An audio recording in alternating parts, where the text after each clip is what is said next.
The attorney for accused child rapist James Corpuz is again moving to have the charges against his client dismissed, while also questioning the need for multiple indictments. He's also calling into question the marshal's use of force when Corpuz was apprehended. Here's what happened in court today.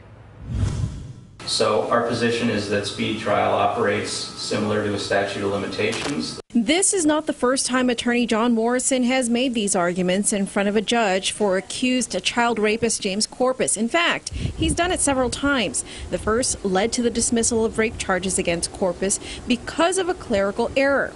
A day after Corpuz was released, he was re-indicted on similar charges. Again, Morrison moved to dismiss this new indictment. Then, 2 weeks later, the Attorney General's office again charged Corpuz with more rape charges.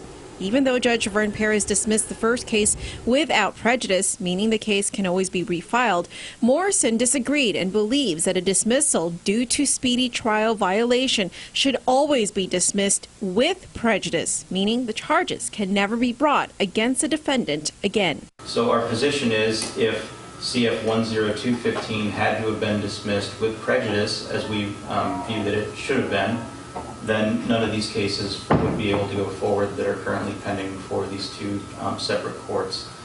The Supreme Court has not specifically said that a speedy trial violation results in dismissal with prejudice, but our submission is that that's the only interpretation that makes any sense. As Mr. Morrison has conceded, there is nothing in Supreme Court of Guam case law that says that a dismissal for the violation of the speedy trial statute is per se with prejudice. James Corpuz was on the run for several months, wanted on charges that he raped 2 minors.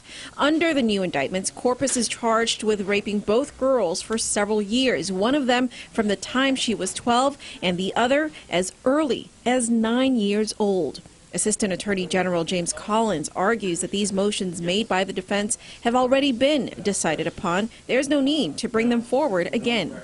The trial court, which made that decision and did dismiss this case, but dismissed it without prejudice, found specifically on the record that there was no bad faith on the part of the people that led to that dismissal. We're simply arguing that that whole language, that whole discussion that the Supreme Court engaged in would make no sense if dismissal without prejudice were the remedy. The government would always be able to bring a case after the running of speedy trial under any circumstance, so long as they didn't operate in bad faith. It just wouldn't make any sense if the end result here is going to be the government always wins. The government can always refile.